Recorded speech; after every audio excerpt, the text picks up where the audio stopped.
17 years of other men's failures lined up in rows across his frozen lot. The supply company man arrived with a clipboard and a very patient smile. He slid the disposal invoice across the bench. Wendell never touched it.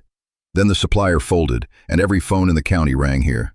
The rotary phone on the office wall rang 11 times before Dorothy picked it up, and she didn't hurry.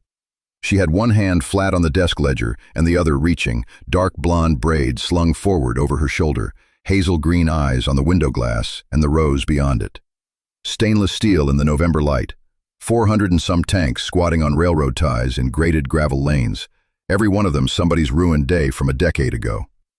The voice on the other end belonged to a buyer in Wisconsin who had never once in his life called this number. He wanted 11 bulk tanks. He wanted them by Friday. He wanted to know what she'd take. She looked out at the lot a long moment. Then she said, "I'll need a deposit." That's 1994.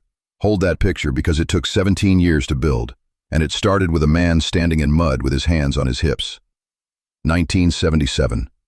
Wendell Roth was 41 years old, and he ran a one-man welding shop on 11 acres of clay and thistle, 4 miles outside the county seat of the biggest dairy county in the state. The shop was a pole barn with a dirt and gravel apron, a stick welder that pulled the lights down every time he struck an arc, a cutting torch, a drill press older than he was, and a compressor that screamed like it was being murdered. He wore a faded navy canvas work coat over gray coveralls with a rust stain permanently set into the chest pocket, and his steel-rimmed safety glasses lived pushed up on his forehead unless there was something hot in front of him. Slightly stooped through the neck, slow walker, never in a hurry, and never actually late either. His father Emil had been dead 2 winters by then, heart, in February, in the shop, with the stove still going. Emil left Wendell the 11 acres, the pole barn, a shelf of tools nobody would call modern, and 8 spiral notebooks stacked in a wooden ammunition box under the workbench. Farm supply notebooks, the kind with a jug of milk printed on the cover. Emil had filled them over 30 years with weld settings, prices, weather, and, mixed in with all of it, the flat little sentences of a man who thought about things while his hands were busy. Wendell read them at night, at the kitchen table, under a lamp with a bent shade. He read them the way other men read scripture. Somewhere in the 3rd notebook, penciled between a note about acetylene prices and a note about a neighbor's hay elevator, was this: "A shortage is just a matter of time." That was it. No explanation. Emil didn't explain things. He'd write a line like that and then go straight back into the gauge of a repair patch. Wendell didn't understand it yet. He just kept it. The first one came in April, on a flatbed with a bad tire, hauled by a farmer named Alvin Prusk, who milked 41 cows and had been milking them badly for about 4 years. A 400-gallon bulk cooling tank, stainless outer shell, dented on one end where a loader bucket had kissed it. The inner liner had cracked along a weld seam near the outlet, the refrigeration unit was seized solid, and the whole thing had been sitting behind Alvin's milk house for 8 months growing weeds through the frame. Alvin wanted to know what it had cost to haul it to the scrapyard in the city. Wendell told him the yard charged $75 to accept a unit that size because of the compressor oil and the foam insulation, plus whatever the trucking ran. Alvin did the arithmetic on his face, and it was not a good arithmetic. "Just take the damn thing," he said. "It's dead. It's junk. It's worth exactly nothing to anybody, including you." Wendell put his hands on his hips and looked at it for a while. Then he said, "All right. 2 words. That's the whole negotiation." Alvin backed the flatbed to the edge of the gravel, and they rolled the tank down 2 planks and let it settle in the weeds at the north side of the lot. And Alvin drove off feeling like a man who'd gotten away with something. And here's the part nobody in that county caught for a decade. Wendell hadn't taken on a piece of garbage. He'd taken on a stainless steel pressure vessel with 304 grade sheet in the shell, a copper-lined cooling coil, a stainless outlet valve, a paddle agitator assembly, a working sight gauge, and a manufacturer's plate with a model number stamped into it. Not junk. Parts. And more than parts, a specimen. Every dead tank was a record of exactly how these things fail, and there were only so many manufacturers, and only so many ways they broke. Word moved the way it moves in a dairy county. Through the feed store, at the counter, over the coffee pot they kept for anyone who'd bought a ton of anything that month. Somebody said Roth's out there collecting broke tanks. Somebody else said, "Well, hell, that's one way to landscape." That got a laugh. A real one, easy and harmless, from men who mostly liked Wendell fine. The feed dealer's root man, a fellow in pressed slacks who represented a large equipment distributor and carried a metal clipboard against his chest like a shield, thought it was funnier than everybody else. He leaned on the counter, chin up, and said the thing that men like him always say. Every county's got one. Fellow who can't tell the difference between a business and a pile.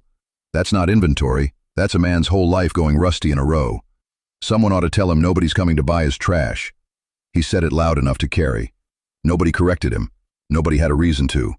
Wendell wasn't there. Wendell was home, and that's the important part. He never once showed up to argue. He just kept the gate open and kept saying, "All right." That night he ate late, alone. And after he washed the plate, he pulled the third notebook out of the ammunition box and set it under the lamp. He didn't have. Morning came and Wendell had the chain hoist rigged off the barn beam before the coffee went cold.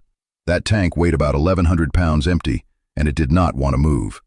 He got 2 lengths of pipe under it, cranked the hoist a link at a time, and rolled the thing up onto 4 stacked cinder blocks so he could get underneath and look at what he'd been given for free. Steel-rimmed safety glasses pushed up on his forehead. Brass flashlight off the chest pocket of those gray coveralls. Hands on his hips while he stood there and stared at it for a solid 10 minutes before he touched a single bolt. That's the thing about him. He never rushed a problem he didn't understand yet. What he found under there was an education. A bulk milk tank isn't a tank. It's a refrigerator wearing a stainless steel coat. There's an inner vessel the milk touches, and around it a jacket, and between them a coil of copper carrying refrigerant that pulls the heat out of 200 gallons of warm milk and drops it to 38 degrees in under 2 hours. There's a compressor that squeezes the refrigerant hot, a condenser that dumps that heat to the air, an expansion valve no bigger than his thumb that lets the pressure drop and the gas go cold, and an agitator shaft that turns a paddle inside so the cream doesn't separate and the cold spreads even. 6 moving parts and about 40 ways to fail. He took it apart across 11 evenings and wrote every measurement in the margins of his father's journal. Seam welds, he learned, are where these tanks die. Not the machinery, the welds. A hairline crack along an inner seam lets milk seep into the jacket, and once milk gets in the insulation, the whole thing sours from the inside, and no farmer on earth will take it back. He ran his thumb along every seam of that first one and found it clean. So the tank wasn't dead, the compressor was dead. And a compressor, he figured, is just a pump. He pulled it, found a rebuilt unit in Sioux City for $92, brazed the lines, charged it with R12 straight from the can, and closed the panel. That night the tank pulled down to 36 degrees and held. He stood in the lot with his hands on his hips and let himself feel about 4 seconds of pride. 40 hours later, the compressor burned out. Not slowed, not stumbled. Burned. Windings cooked black, oil turned to acid. The whole $92 turned into a boat anchor. Wendell hauled it to the bench, cut the shell open with a hacksaw, and smelled it. Sharp. Sour. Like vinegar in a hot pan. Water. There'd been moisture sitting in those lines the whole time. And moisture plus refrigerant plus heat makes hydrochloric acid. And acid eats motor windings from the inside like rust eats a fender. He hadn't evacuated the system. He'd just hooked up a can and opened the valve like a man filling a tire. Most people, that's where the hobby ends. You've killed $100 in a day and a half, and the neighbors already think you're the fool who collects other men's garbage. He drove to an auction in Cedar Falls instead, and paid $180 for a used 2-stage vacuum pump with a cracked handle. And he taught himself the only number that mattered, 500 microns. Pull the system down to 500 microns of mercury, a vacuum so deep that any water left in there boils at room temperature and gets sucked out as vapor. Then close the valve and watch the gauge for 15 minutes. If it holds, you're dry. If it climbs, you've got moisture or a leak and you start over. The second rebuild took him 22 hours across 4 days. He pulled vacuum for 6 hours straight, held 500, waited, watched the needle sit dead still, and only then let the refrigerant in. Added a filter dryer on the liquid line for $11, because he'd learned what water costs. That tank ran 9 days in his lot without a hiccup. A farmer named Alvin Sykes came out to look at it in the spring of 1978. He had 18 cows and a bank that wasn't interested in his opinions. New tank that size, out of the catalog, ran $3,400. "What do you want for it?" Sykes said. $600. Sykes wrote the check on the hood of his truck. Wendell handed him a sheet of paper with the vacuum reading, the charge weight, the compressor serial number, and the date, all in that cramped, straight handwriting. Nobody had ever given Alvin Sykes paperwork on a used anything. Word moved the way word moves in dairy country. Slow, sideways, over a fence line. Nobody praised him. Nobody called him clever. But that August, Wendell came out at 6 in the morning, and there was a junk tank sitting in his lot that he had not asked for, dropped there overnight by somebody who didn't leave a note. 2 more showed up before Thanksgiving. One with a stove-in lid. One with a cracked seam he'd never salvage. But the compressor on it was good, and the agitator motor was better. He wrote in the journal, "They're bringing me the parts now." Here's what you have to understand about why those tanks were showing up at a man's farmyard in the first place. When a dairy upgraded, the old tank had to go somewhere. And the outfit that sold you the new one was Northline Dairy Supply out of Waterloo. Regional distributor, showroom floor, salesman in ties. Northline would take the dead unit off your hands. For $75. $75 to drag your old tank to a scrapyard that paid them $30 for the stainless. They charged you to take a thing they then sold. And when a farmer stood in that showroom and asked whether the fee could be waived, a young rep named Garrett Lowe, charcoal suit, gold rim oval glasses, aluminum clipboard flat against his chest, would smile with real patience and say, "The fee's the fee. I know 75's a lot of money to you people." He said it like he was being kind. By the winter of 1979, there were 9 dead tanks in Wendell Roth's lot, 2 of them rebuilt and sold, and the $75 haul-off fee was still printed right there on every Northline invoice in the county. $75. That was the number that broke the dam. Because a man named Alvin Pruitt, 62 years old, running 80 head outside Fairbury, did the math on his kitchen table and figured out that $75 was 2 days of milk check, and that his old 400-gallon bulk tank, cracked at the seam, jacket sweating, compressor seized, wasn't worth paying somebody to take away. So he borrowed a flatbed, chained the thing down, and drove 20 miles east in a January drizzle to dump it on a gravel lot behind a machine shed because he'd heard the Roth fella took them for nothing. Wendell met him at the gate with his steel-rimmed safety glasses pushed up on his forehead and his hands on his hips, that slight forward stoop at the neck, looking the tank over like a vet looks at a horse. "You want money for it?" Alvin asked. "No." "You want me to haul it back off if you don't like it?" "No." That was the whole negotiation. Alvin drove home lighter by $75 he never had to spend, and by dinner, he told 4 men about it. And by the end of the month, the gravel lot behind Wendell Roth's shed had become the default graveyard for every dead milk tank in 3 counties. He never turned a load away. Not one. Not the ones that showed up on Sunday. Not the ones with rat nests packed in the insulation. Not the one a hauler dropped at 2 in the morning without knocking, which Wendell found at dawn with frost on it and simply started measuring. Farmers stopped calling ahead. They'd just come, back up to the fence line, unchain, and go. Some left a note. Most didn't. And here's where it stops being a junk pile and starts being something else entirely. Because Wendell put up a board. 4x8 sheet of plywood, nailed to the inside wall of the shed, ruled into columns with a carpenter's pencil. Serial number. Gallon capacity. Jacket condition. He graded it 1 through 5. 5 being the foam still dry and bonded. 1 being wet mush he'd have to cut out with a knife. Compressor make and model. Date received. Name of the farm it came from, because he figured a man ought to know where a thing came from, even if the man who brought it never wanted to see it again. Tank number 1 on the board was the Hollis tank from that first winter. By March of 1980, the board had 19 lines on it. He filled the whole sheet in under 3 years and nailed up a second one beside it. Now the part nobody in the county understood, and the part that actually mattered. Those tanks didn't fail because stainless steel is weak. Stainless is the toughest, most stubborn material on a dairy farm. They failed at the welds, always at the welds, and Wendell figured out why with a magnifying glass and about 400 hours of staring. When you weld stainless, the metal right beside the bead gets cooked. Not melted, just hot enough, long enough, in that narrow band maybe a 1/4 inch wide, to let the chromium in the alloy grab onto the carbon and bind up into little grains along the crystal boundaries. Chromium is the whole reason stainless doesn't rust. It forms an invisible skin of oxide that seals the surface. Pull the chromium out of that band, and you've got a stripe of ordinary steel running the length of every seam, hidden under a mirror finish. Farmers call it a good weld. Wendell called it the heat-affected zone, and he'd tap along it with a small hammer and listen for the note to go dull. Then wash it twice a day for 15 years with hot chlorinated sanitizer at 140 degrees, flex it every time the compressor cycles, and that stripe eats itself from the inside out. The crack doesn't start on the surface, it starts in the grain and works outward. By the time you see the weep line, the seam's been dying for a decade. His fix was the thing the salesman never bothered with because it cost time.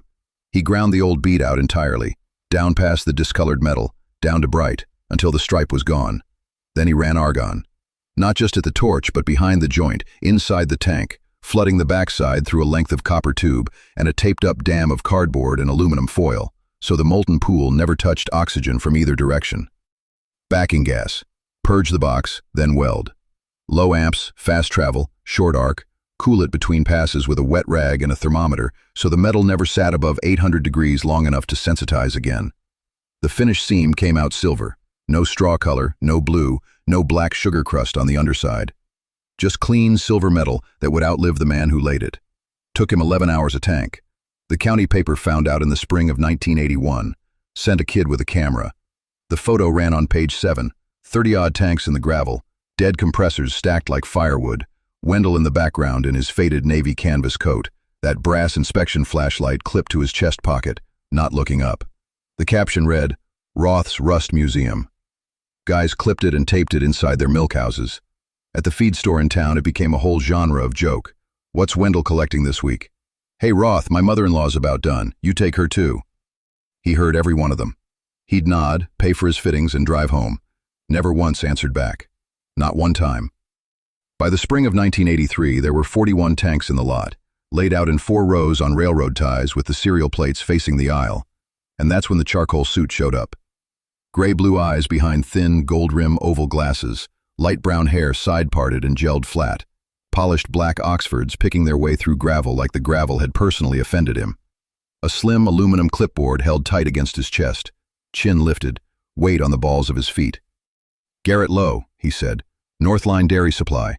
I'm here to help you clean up the property." He gestured at 41 tanks with 2 fingers, the way you'd wave off a smell. "Scrap value's 11 cents a pound. I'll take the lot. Frankly, sir, this is an eyesore, and nobody's going to remember the old man who hoarded garbage." Wendell pulled his glasses down onto his nose. "The lot is not for sale." Lowe tucked that slim aluminum clipboard under his arm, walked back to his sedan across the gravel, and never once looked at the 41 tanks he'd just finished calling junk. He backed out slow, careful with his tires. The man was more worried about a rock chip in his paint than about anything he'd said with his mouth. 9 days later, the county zoning office sent a letter. Funny how that works. The complaint was anonymous, of course. It always is. Somebody, unnamed, had reported accumulated industrial salvage and unpermitted commercial fabrication in an agricultural district, which is a long, expensive way of saying a man was fixing things on his own land. There was language in there about a nuisance citation. There were fines listed by the day, 200 a day, if the county decided to be enthusiastic about it. Wendell Roth read the letter twice, standing in the drive with his steel-rimmed safety glasses pushed up on his forehead and the brass inspection flashlight still clipped to his chest pocket. He folded it into thirds. He put it in the pocket of the faded navy work coat. Then he went back inside the shop and finished brazing the fitting he'd been brazing when the mail came. That's how he argued. He didn't. The hearing cost him a lawyer out of Kirksville, and the lawyer cost him $2,200 to explain to 3 men at a folding table that a farm shop repairing farm equipment on a farm is, in fact, agricultural. He won. He won, and he still paid the $2,200, because winning doesn't refund anything in this country. It just stops the bleeding. He wrote the check with his hands on his hips afterward, that slight forward stoop at the neck, staring at the number like it was a weld that hadn't taken. And here's the part nobody tells you about doing something new. The 2 years that followed were lean in a way that has no drama in it. Not a fire, not a flood. Just the slow arithmetic of nothing happening. 1983 into 85, Wendell sold 4 vacuum systems. 4. $9,000 gross, and $7,400 of that went straight back out the door in copper, bearings, steel plate, vane kits, and the diesel it took to haul them. $1,500 and change for 2 years of his life. You could make that scooping feed at the elevator and sleep better. Meanwhile, the co-op sold new pumps, and the salesmen kept their shoes polished, and Garrett Lowe made his rounds through 3 counties with that clipboard held flat against his chest like a shield, telling every dairyman who'd listen that a rebuilt unit was a liability waiting to happen. He had a line he liked. He used it at the feed store, loud enough to carry, the way a man does when he wants an audience and pretends he doesn't. Roth's out there playing junkyard with equipment other men depend on. Some fellas just can't accept that their time's over. It's sad, really. Let him tinker. Nobody's going to bet a herd on a stubborn old man's hobby. He said it smiling. That's the detail that matters. He said it smiling, then bought a coffee and asked the counter girl about her mother. Cruelty with manners is still cruelty. It just gets invited to more dinners.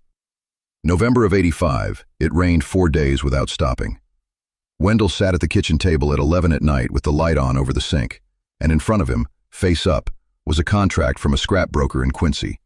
They'd buy the whole yard, all of it, every tank, every carcass, every pallet of pulled compressors, priced by the hundredweight. $6,100 for the lot, hauled off in 3 days, and the letter was polite about it in the way a shovel is polite about a hole. $6,000 would have cleared the lawyer. It would have bought a winter. He sat there a long time, rain coming off the eave and a rope. He turned the pen over twice and set it down twice, and if you want to know what it looks like when a man considers quitting, it isn't weeping. It's a man very still, with his hands flat on a table, doing math he already knows the answer to. Have you ever sat alone with a piece of paper that would end the hardest thing you've ever tried, and felt how heavy your own hand gets? He didn't sign it. He got up, put on his boots, and walked out through the rain to the shop. He turned on the lights. And there it was, the reason, not a feeling, evidence. The vacuum gauge on the test bench, the big 4-inch dial he'd salvaged off a creamery line, sitting steady at 15 inches of mercury with the needle dead as a stone. No flutter, which meant no leaks, which meant the rebuilt seals were holding after 110 hours of continuous run. He put his hand flat on the gauge housing. It was warm. Right temperature warm, not hot. Behind it, on the test rack, 3 rebuilt compressors were humming. Not rattling. Humming. 2 Wisconsin-built units and a Sears cast iron he'd salvaged out of a burned-down hatchery, all 3 pulling clean, oil clear in the sight glasses, the sound of them layered into one low note you could feel in the concrete through your boots. Machines that were headed to a smelter, running better than new because he'd machined the cylinder walls himself instead of trusting a tolerance printed in a catalog. He sat down on the stool by the bench and pulled Emil's journal off the shelf, the black one with the split spine, and he opened it near the back where the entries got shorter. 1952. Pump shortage. Emil had written it in pencil, and the pencil had gone silver with age. Korea took the castings. Every supplier east of here quit taking orders by March. 9 farms in this township lost milking capacity, and 4 sold their herds outright. Not one of them lacked money. They lacked a part. A $12 part. I watched good men liquidate 40 years over a piece of iron nobody would make. And under that, in the same hand, the line Wendell had grown up hearing at the workbench. The world does not run out of things. It only runs out of men willing to fix them. Wendell read it twice. Then he said it out loud, to a shop with nobody in it but 3 humming compressors and a needle that wouldn't move. It only runs out of men willing to fix them. He tore the scrap contract in half at the kitchen table, right down the middle of the signature line, and he did it slowly, the way you tear something you want to remember tearing. Then he carried both halves out to the shop in the dark, pushed the steel-rimmed safety glasses up onto his forehead, and pinned them side by side above the inventory board with 2 roofing nails. Not in a drawer, not in the burn barrel, up on the wall where he'd see it every morning, under the brass beam of the inspection flashlight clipped to his chest pocket. 11 days later, the county sent the zoning complaint. Now, understand what that piece of paper actually was. Somebody in town, and Wendell had a pretty good guess who wore a charcoal suit and carried a slim aluminum clipboard against his chest like a breastplate, had filed on him for operating an unlicensed junkyard in an agricultural district. 640 pumps, compressors, and vacuum bodies lined up in the south lot on gravel and pallets, tarped, tagged, greased. To Wendell, that was inventory. To the county, that was a nuisance abatement order with a 30-day clock and a $75 a day fine after. Garrett Lowe came out to watch it land. He stood at the fence line in his polished black Oxfords, not one speck of the lot's dust on them, chin lifted, thin gold-rimmed glasses catching the sun. "Wendell, I'll be honest with you because nobody else will be," he said. "This is a graveyard and you're the groundskeeper. You're a 61-year-old man with grease under his nails playing pretend against a supply chain. Take the scrap money. Take it and go sit down somewhere." He said it kindly. That was always the trick. Lowe delivered his contempt at room temperature, like a nurse. Wendell didn't argue. He drove to the county seat, sat in a plastic chair for 2 hours, and asked one clerk one question. "What's the difference between a junkyard and a dealership?" The answer was a license. $90 a year, a bonded lot, a written inventory with a numbered tag on every unit, and a documented resale history. So he filed for a used equipment dealer's license, walked the lot with a paint pen for 9 straight days, and numbered every single body from 001 to 641. Tag, serial, condition grade, date acquired. When the inspector came back, Wendell handed him a 3-ring binder and stood there with his hands on his hips while the man flipped pages and stopped smiling. Complaint dismissed. Reclassified as licensed inventory. That's the whole trick with systems, by the way. You don't fight them. You read the rule book they wrote, and you file yourself into a category they can't touch. Have you ever wagered everything on an idea nobody else believed in? Not a little. Everything. Your savings, your name in town, the way your own brother looks at you across a table at Christmas. Because that's where Wendell was standing, alone on 11 acres of things other men had thrown away, betting his last dollar that the world would eventually come asking. And here's the part nobody in town saw coming. The small noise before the catastrophic failure. That winter, a dairy in the next county lost a milking vacuum pump. 60-year-old model, manufacturer gone, 3-week lead on a rebuilt unit from Chicago. Small noise. 1 farm, 1 pump, 1 Tuesday. Wendell had the exact rotor on a shelf, tagged 118, and had it running in 4 hours. Catastrophic failure came 18 months later, when the last domestic foundry making those castings closed its doors, and every dairy from Ohio to Wisconsin discovered at the same moment that the part they needed did not exist anymore on this earth, except on 11 acres of gravel in a numbered binder. He built for that before it happened, because Emil's pages told him it was coming. The system matured fast after the license. Wendell stopped storing whole machines and started harvesting them, pulling a unit down to its living pieces, because a pump body is just a coffin, but the valves, the gaskets, the reed plates, the shaft seals, those are the organs. He built a bin wall along the north side of the shop out of milk crates and scrap plywood, 42 crates high and 12 wide, every bin stenciled with a white number. 3,040 salvaged valves and gaskets by the end of 1985, sorted by bore diameter, each one soaked in solvent, dried, wrapped in waxed paper, and logged. He tested every seal before it went in a bin, held it against a vacuum gauge on the bench rig he'd welded from a truck axle, pulled it down to 15 inches of mercury, and watched the needle for 60 seconds. If it dropped more than half an inch, the seal went in the melt bucket. No exceptions, no sentiment. A gauge doesn't care how tired you are. Then, on a wet March morning in 1986, a greyhound put a young woman off at the crossroads 2 miles down, and she walked the rest of it with a duffel bag on her shoulder. Dorothy Roth, his brother's daughter. 23 years old, dark blonde hair in a single thick braid over one shoulder, olive drab canvas welding jacket, tan work boots already soaked through. A city job had chewed her up and spit her out. 20 months at a fabrication outfit that told her she was decorative and then downsized her by phone. She stood in the shop doorway, straight-backed, chin level, hands in her jacket pockets, and looked at 3,000 numbered bins the way most people look at a cathedral. "I want to learn to weld," she said. Wendell pushed the safety glasses up onto his forehead and looked at her a long moment, the pale thumbprint birthmark on his jaw catching the light. Then he handed her a striker. Her first weld split. Ran a bead across 2 pieces of 1/4-inch plate, too hot, too fast, and when he laid it on the anvil and hit it once, the seam opened like a zipper along the stress line. "Grind it out," he said. "Do it again." She did it 11 more times. Ground each one back to bare steel with her own hands. No help, no comfort, no encouragement. And before she ever ran a bead he trusted, he sat her at the bench rig and made her learn the vacuum gauge, how to read the needle, how to hear a leak before you see it, how to know when something's holding and when it's only pretending to, because you can't fix what you can't measure. The 12th weld was the one that held.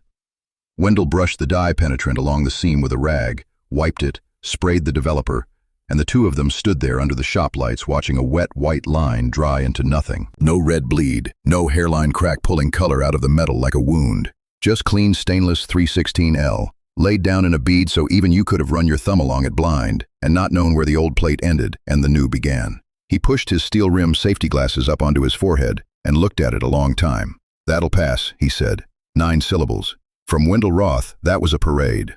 Dorothy, 23, dark blonde braid over one shoulder of that olive drab welding jacket, wrote the tank number and the date in the margin of the shop log and didn't say anything at all. That was the family disease and she'd caught it early. 4 years, that's what came next. 4 years of 2 people in one heated bay and a gravel lot filling up with dead milk tanks nobody else wanted. 22 rebuilds a year. That was the ceiling, and they hit it every year like a man hitting a nail. $9,000 for a straightforward 800-gallon unit with good sheet metal and a tired compressor. $14,000 for the big ones, the 1,500 and 2,000-gallon monsters with fried gearboxes and jackets rotted through from the inside. New units ran 26 to 31. Do that math on a dairy running 80 cows and a bad year behind it, and you understand why the phone started ringing from 3 counties out. Here's the thing about the jackets, and this is Dorothy's contribution, not her father's. The cooling jacket is the skin between the milk wall and the refrigerant, a sandwich of stainless with channels running through it. When those tanks came in off a farm, they came in filthy. Milkstone, hard water scale, sometimes 30 years of chlorine sitting in the low spots. And when Wendell heated a patch for welding, that contamination cooked into the parent metal and seeded corrosion that showed up 18 months later as a weeping pinhole and one very angry customer. They were losing about 1 in 5 jackets that way, coming back, eating the profit on 2 other tanks every time. So Dorothy built a protocol, wrote it out on a card and nailed the card to the post. Every incoming tank got stripped, then a full acid pass, phosphoric, 40 minutes, scrubbed with nylon, never steel wool, because steel wool leaves iron particles embedded in stainless, and iron particles in stainless are just rust with a delayed fuse.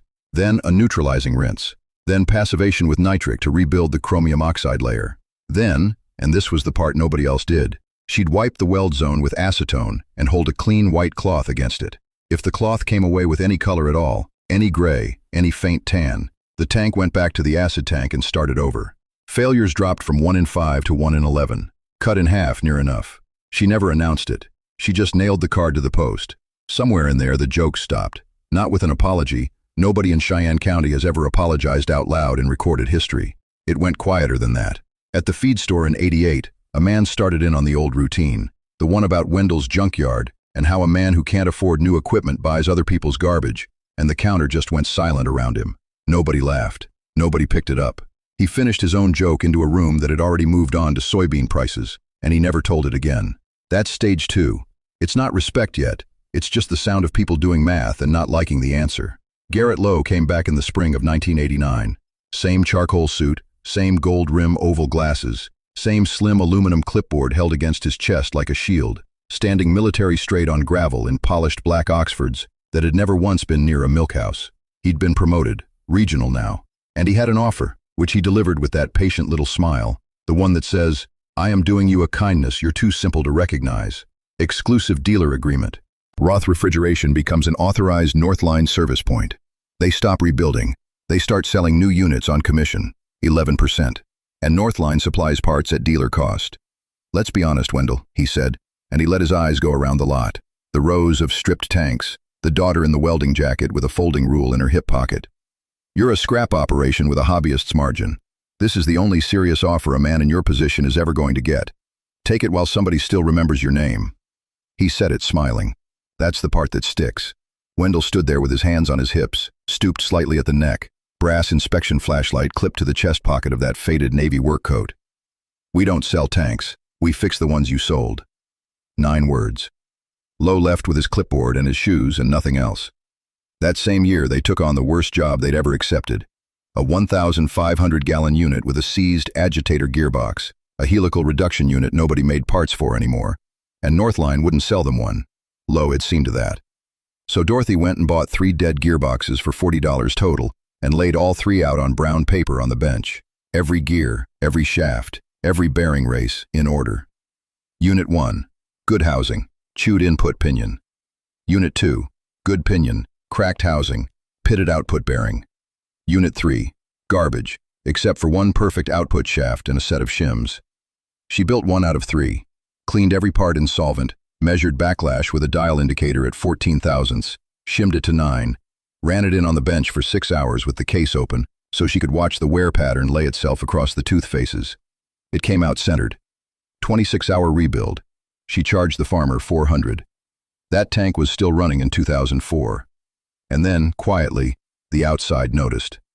A state dairy inspector named Halverson started keeping his own tally, because he was a man who kept tallies, and he found that tanks with a Roth plate riveted to the manway were passing sanitation certification on the first inspection at a rate nobody could explain.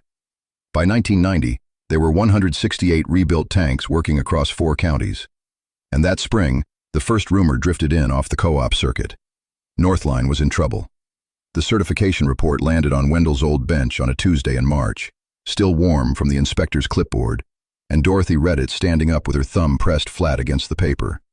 Grade A, full compliance. Unit 112, a 1971 Mueller 800-gallon direct expansion tank pulled out of a foreclosed farm in Ashland County, rebuilt with a new expansion valve, a rewound compressor, and gaskets she'd cut herself, passing a milk temperature drop test at 58 minutes from 98 degrees to 38. The state's own man had signed it. She pinned it to the wall next to her father's chart of vapor pressures. Then she went back to work, because there were 67 more tanks in the rows waiting on parts. And that's where the whole thing turned. Not with a headline, not with a collapse, with a phone call about a valve. Dorothy called Northline Dairy Supply in April to order 6 Sporlan thermostatic expansion valves, the same part she'd ordered maybe 40 times over 8 years. And the kid on the other end told her they weren't stocking them anymore. Not out of stock, not back-ordered, not stocking. She asked when they would be. He said he didn't know, ma'am, that was above him. She hung up and stood there in the shop office with the leather-cased folding rule in her hip pocket and her braid over her shoulder, and she did the thing her father taught her to do, with a small, strange noise in a big machine. She didn't ignore it. She traced it. Here's what Wendell used to say about noises. A machine never breaks all at once. It tells you 3 times first. You just have to be the kind of person who listens the first time instead of the third. Dorothy listened. She started calling. Not Northline, everybody else. Kellner Equipment in Piqua, gone, absorbed the previous fall. Ridge Valley Dairy Systems, absorbed. Tri-County Cold Handling, which had sold her father his first bulk tank in 1968, absorbed and then quietly shut, the building sold to a self-storage outfit. 3 regional suppliers swallowed and gutted inside 26 months, all of them folded into the same parent, all of them stripped of parts inventory because parts inventory doesn't move fast enough to satisfy a quarterly report. Nobody in the county noticed. Why would they? Farmers don't buy bulk tanks. They buy one, and they run it for 30 years, and they don't think about it again until the compressor grenades on a Sunday. Dorothy called the manufacturer direct, asked about lead time on a new 1,000-gallon unit. The woman on the line put her on hold for 4 minutes and came back with a number. 40 weeks. 40 weeks. Not 4, not 14. Nearly 10 months from purchase order to delivery. And that was if you had the $22,000 sitting in the bank, which nobody in that county did. And the used market she'd been quietly buying out of for 8 years, $40 and $60 and $90 a unit, scrap price for things men called junk. The used market statewide was effectively zero. She'd bought it, all of it. Not because she was clever about markets, because she couldn't stand to watch good steel go to the crusher. You want to know what patience looks like from the outside? It looks like hoarding. It looks like a woman with a field full of rusted tanks and no explanation anybody wants to hear. Now let me tell you about Garrett Lowe, because he deserves his moment. Lowe had come out to that lot in 1986 in his charcoal suit and his polished black Oxfords, gold-rimmed glasses catching the light, that slim aluminum clipboard held against his chest like a shield, and he'd looked at 90-some tanks in the grass and offered her a disposal service. He'd said, and Dorothy wrote it down that night, word for word in the back of her father's ledger, "Miss Roth, I've got a fiduciary responsibility not to encourage delusion. This is a scrapyard with a milk theme. Whatever your father filled your head with, the man died broke and confused, and you're going to do the same, just slower." He'd smiled the whole time he said it. That's the part that sticks. He'd also said Northline would still be selling parts and service in this county long after she'd sold the farm to somebody with sense. Northline folded in November of 1993. The parent company had leveraged 3 acquisitions against a shrinking dairy base, and when the interest came due, they did what those outfits always do. They didn't restructure. They didn't sell the business. They liquidated. The Northline warehouse on Route 9, 11,000 square feet, 40 years of a family name over the door before Lowe's people bought it, emptied and auctioned in a single day. Shelving, forklifts, desk chairs, a pallet of gaskets that went for $30. Dorothy drove past it that afternoon and didn't stop. She had 11 tanks to pressure test before dark. Garrett Lowe cleared out his office with the door open. Somebody said he took the nameplate. Nobody's sure where he went. And here's the beautiful part. Nobody asked. The system he represented didn't get punished. It just got made irrelevant, which for a man like that is worse, because there's nobody to argue with. By the first week of 1994, here's what stood on the Roth place. 214 units in the rows, sorted by capacity and cooling type, walkways graveled between them, each one tagged with a stamped aluminum plate showing serial, gallons, and intake date. 61 of them fully rebuilt, pressure-tested, and state-certified, sitting under tarps with their compressors turning over on a monthly run cycle so the seals wouldn't dry. $8,000 of parts inventory in the loft, most of it bought for pennies out of the very warehouses that got liquidated. Wendell's charts on the wall, his brass inspection flashlight on the shelf by the door where she left it, because she had her own. And then a compressor died in Vernon Hoyt's milk house on a Thursday morning in January. Hoyt was the one who'd stood at the feed store in 1986 and called it a graveyard for rusted junk. He called Northline first. The line rang once and cut to a recording that wasn't even a recording anymore, just dead air. He called the next farm over. They'd tried too. By 10 that morning, the phone in Dorothy's shop office had rung 47 times. Fourth call before 9 in the morning, and Dorothy hadn't finished her coffee. She took it standing, the receiver pinned against her shoulder, the leather-cased folding rules still in her right hip pocket from the night before, because she'd fallen asleep in her clothes. Dark blonde braid over one shoulder, hazel green eyes on the wall calendar. The man on the line ran 90 head out past the county road, and he wanted a tank by Thursday. He said it twice, like volume was a form of payment. "Thursday's not possible," she said. "I'll put you on the list." He asked what the list was. She told him. He got quiet the way men get quiet when they realize they're not the biggest thing in the room anymore. Here's what had happened. Northline's dispatch line went dead, and it stayed dead, and every dairy in 3 counties that had been leasing bulk tanks from a company that no longer existed suddenly had 400 gallons of milk a day and nowhere to put it. Milk doesn't wait. Milk is a clock. And the only place in the county with cold steel on the ground was a lot everybody had spent 2 years calling a junkyard. So the phone rang. And rang. Wendell came in from the shop bay with his steel-rimmed safety glasses pushed up on his forehead, the brass inspection flashlight clipped to the chest pocket of that faded Navy work coat, and he stood there with his hands on his hips, listening to his niece tell a man he'd have to wait his turn. The sales rep from Millbrook Equipment had driven out 2 days earlier with a proposition. Triple the price. Just triple it. The market's yours. They've got nothing. Take them for what they've got. He said it like he was handing over a gift. Wendell wrote a number on the back of an envelope and slid it across the bench. 12% over my 1993 sheet, he said. Those are my terms. The rep laughed. Then he saw nobody else was laughing, and he stopped, and he left. 12%, that's it. Not because Wendell was a saint. He'd have told you flat he wasn't. It's because he'd watched a company price men out of their own barns for 11 years, and he had exactly zero interest in becoming the second draft of that. A tank that costs a farmer his herd isn't a tank. It's a repossession with a delivery charge. Then he did the thing that made the whole county go strange and silent. He built the waiting list by herd size, smallest first. Think about that. The man with 40 cows, the man Northline wouldn't return a call to, the man Garrett Lowe had once described in a leasing meeting as sub-viable acreage, which is corporate for, he doesn't matter.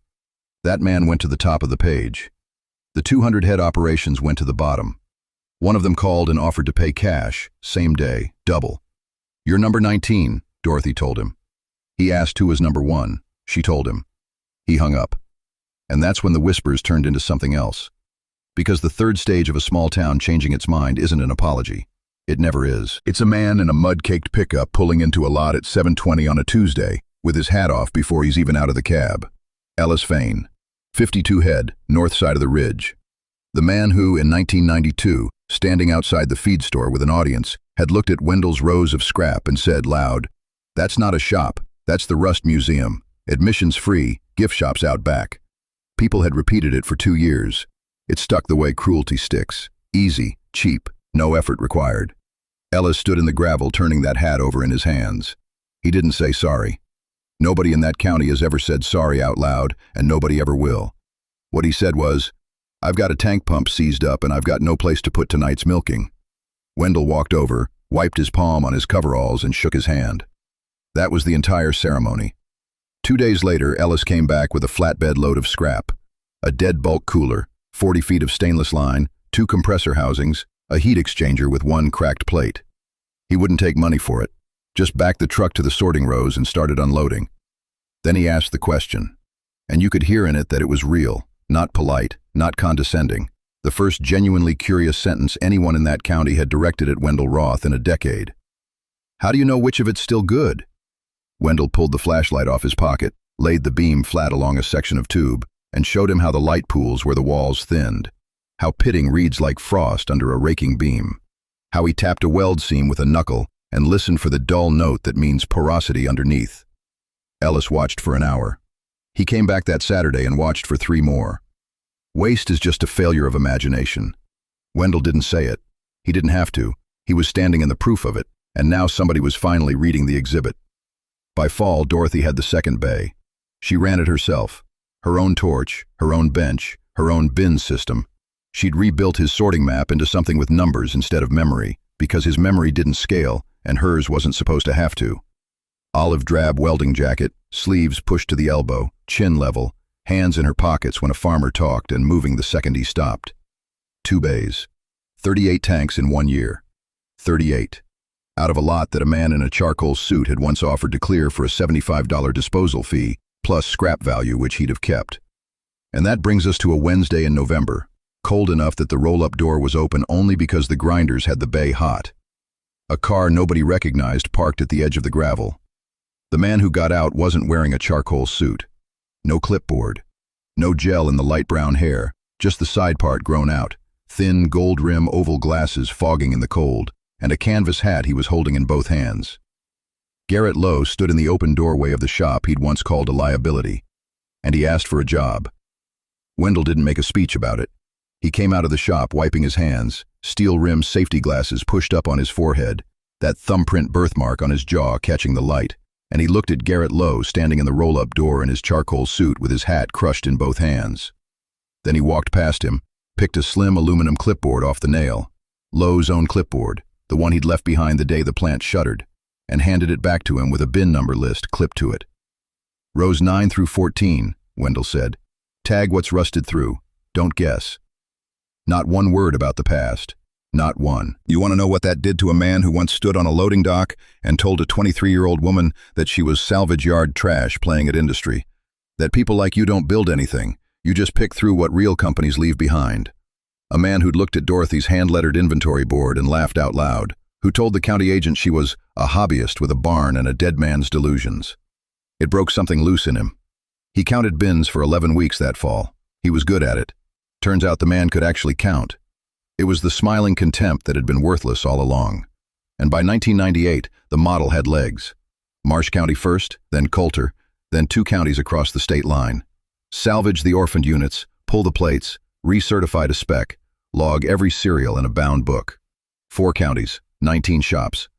Half of them run by men who'd stood in the co-op parking lot in 1991, telling each other that girl was going to lose her grandfather's ground inside 2 seasons. Nobody said sorry. That's not how it goes out there. They just showed up with a truck and a question, and the question was polite, and Dorothy, straight-backed, chin level, hands in the pockets of her olive drab welding jacket while she listened, answered every one of them. She never charged a licensing fee.